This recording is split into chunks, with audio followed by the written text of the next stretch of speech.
Youhou! Désolé, j'ai regardé Mario, ça m'a matrixé. Yo, bienvenue dans Focus, la série où je vais devenir le personnage principal de mon histoire. Dans le dernier épisode, on a vu que c'était important en tant que héros de son histoire d'avoir un objectif. Naruto, lui, il veut devenir Hokage. Luffy, il veut devenir le plus grand des pirates. Tu vois le délire, il faut trouver un objectif grand et ambitieux. Mais en soi, est-ce que c'est si important de ça d'être le plus fort, celui qui court le plus vite, le plus grand, le plus riche? En soi, tout ça, ça n'a pas vraiment de sens. Quand je parle de sens, c'est un peu le sens de la vie, tu vois. Sens de la vie, cycle de la vie, Roi Lion, Hakuna Matata, t'as capté. Restons dans les mangas et prenons l'exemple de Naruto. Naruto, il veut devenir Hokage. Bon, pour les plus responsables qui regardent pas de manga, Hokage, c'est genre le chef du village, genre président comme Macron. Non, je déconne.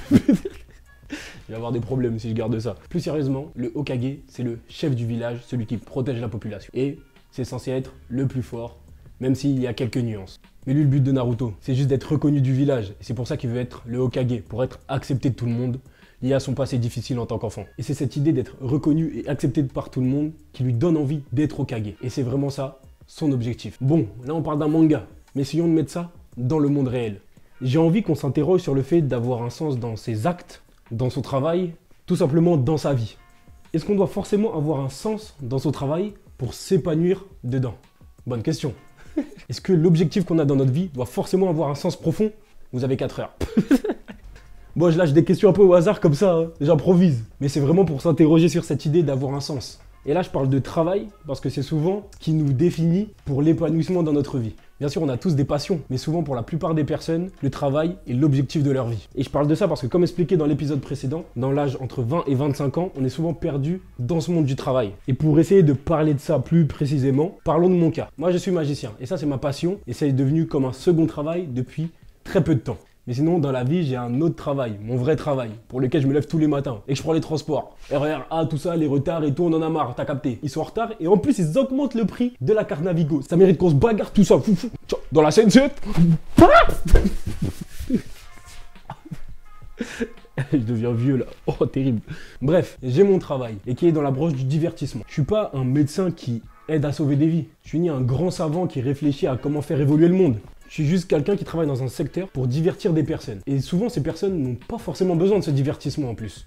Donc on peut dire que mon travail n'a pas vraiment de sens dans l'idée. Donc n'ayant pas vraiment de sens dans mon travail, c'est difficile de s'épanouir ou de trouver un vrai objectif lié à celui-là. Oui, je sais, je pousse la réflexion un peu trop loin, mais je trouve ça intéressant pour comprendre pourquoi autant de personnes, par exemple, se réorientent, même en fin de carrière. Et je pense que le fait de ne pas avoir de sens à ce qu'ils font au travail est peut-être une raison. Mais c'est pour ça qu'on a créé cette chaîne, pour débattre. Donc n'hésitez pas à en parler en commentaire, on est là pour ça. Mais aujourd'hui, je voulais vraiment parler des personnes qui ont mis un sens à leurs actes et à leur vie. Parfois par choix, parfois par obligation. Et pour exposer cela, quoi de plus démonstratif que les associations pour des causes importantes? Et je voulais parler plus précisément des associations pour les enfants atteints de handicap. En tant que magicien, j'ai eu la chance de pouvoir montrer ma magie pour ce type d'association. Et aujourd'hui, je vous présente une étincelle d'espoir pour Sohan.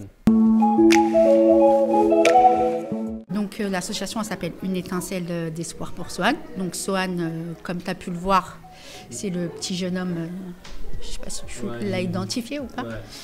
Et en fait, l'association elle a été créée à la base pour lui, parce qu'il est atteint d'une maladie rare, on ne sait pas c'est quoi, toujours encore actuellement.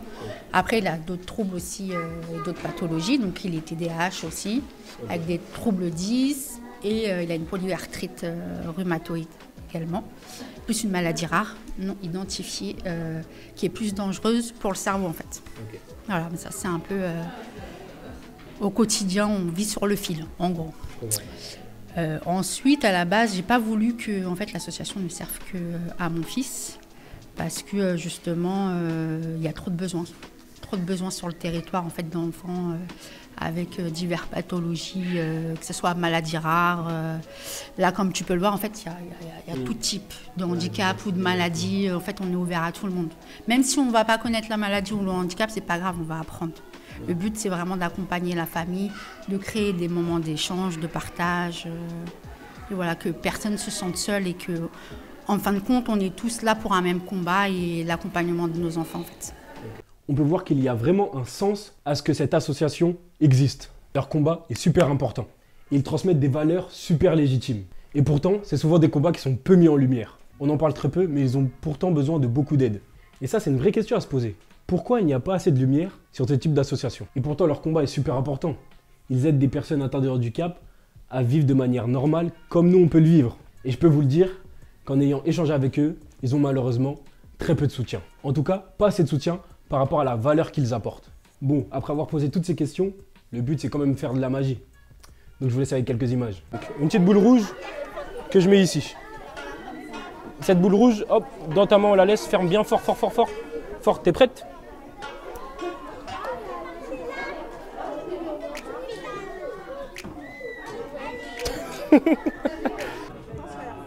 Parce que moi maintenant j'ai la dame de carreau avec ta signature. Pas sérieux. Je te laisse regarder. Tu mens. Mais non, mais tu mens. Mais t'es sérieux? T'as triché? Je sais ce que j'ai essayé de faire. Regarde.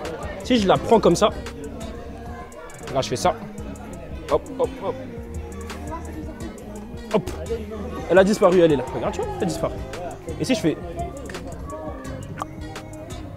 Tu peux ouvrir ta main? Ouvre ta main. Fort. Abracadabra. Là, il y a plein de dessins. Vas-y, redis abracadabra. Abracadabra. Oh là, il est un peu mal fait le coloriage. Ouais, faut le dire plus fort. Vas-y, redis abracadabra.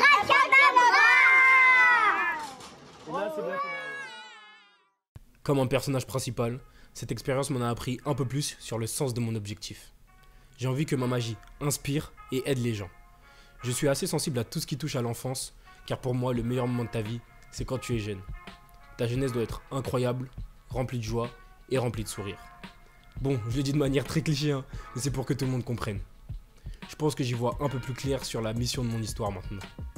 Je dois tourner mon objectif autour de la jeunesse, de la solidarité et surtout, jamais oublier de faire rêver. Maintenant que je commence à avoir un peu défini l'objectif, un personnage a aussi besoin d'autre chose. Il a besoin de bien définir et améliorer sa technique, mais il a aussi besoin de compagnons, d'un équipage. On verra de quoi on parle dans le prochain épisode. Sur ce, bisous et à la prochaine dans Focus.